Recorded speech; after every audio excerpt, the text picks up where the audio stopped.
Napunta sa Eastern Conference si Towns mga idol sa ginawang crossover ni Kyrie. Grabe naman ma-hype etong si Luka Doncic, bumawi ng posterized dunk si Anthony Edwards ala MJ. Game 3 na mga idol sa pagitan ng Minnesota Timberwolves at Dallas Mavericks. 2-0 na ang serye lamang sina Luka Doncic. Home court pa ngayon ng Dallas. Well, opening period bumenga agad ng long 3-pointer si Luka Doncic. Mainit pa din ang kamay mga idol sa 3-point line. Ang rookie na si Dereck Lively II pinagpo-posterize ang Defensive Player of the Year. Naparami ang ganitong play ng Dallas mga idol, matiglapas kapag nag-help defense ang Timberwolves kay Luka. Pinangunahan ni Anthony Edwards ang opensa ng Wolves, kumana siya ng 6 na puntos, shooting 3 of 6 from the field. 3-minute mark, Luka ginamit na naman ang kanyang pamosong move na step back 3. Ito talaga ang bread and butter ng Dallas superstar. Gusto pa sana umulit ni Luka pero naabangan na siya ni Mr. Slow-mo Kyle Anderson.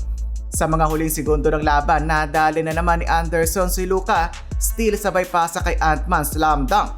End ng quarter 33-28, abante ang Mavs. Naglista naman ng 8 puntos si Luka habang may 7 si Uncle Drew.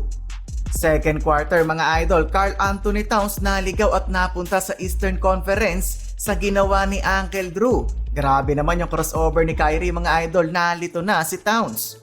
Hindi inaasahang pangyayari sa pulang ulo ni Dereck Lively ng tuhod ni Towns. Ang tagal bago nakatayo ni Lively mga idol at kita mong nahilo talaga sa nangyari. Hype na hype si Luka nang isakripisyo niya ang katawan para matawagan ng offensive si Ant-Man. Grabe din kung makasigaw ang Slovenian star. Pumalo na 10 ang kalamangan ng home team mga idol. Huling 2 minuto ng first half ay saka uminit ang opensa ni Towns. Habang nakikipagsagutan etong si Luka, binubulibol ang depensa ni McDaniels pati na rin si Alexander Walker. 60-52 and ang first half lamang pa din ng Dallas. Third quarter, eto na, nagising na si Ant-Man, pinostera si Daniel Gafford. Nagsunod-sunod ang puntos na itabla niya bigla ang laban. Nag-back and forth na ang both teams, walang gustong magpalamang ng malaki. Palitan ng basket mga idol late ng quarter. Magic bunot ng Mavs, etong si Jaden Hardy, energy guy off the bench. Fourth quarter, naging down to the wire ang laban. Kyrie Irving inatake si Ant-Man sabay lefty floater. Luka Doncic walang makapigil, nag-turn around fadeaway 109-105. Nag-agawang buko si Edwards at Luka. Ganito siguro kung nakita si LeBron at MJ nung araw.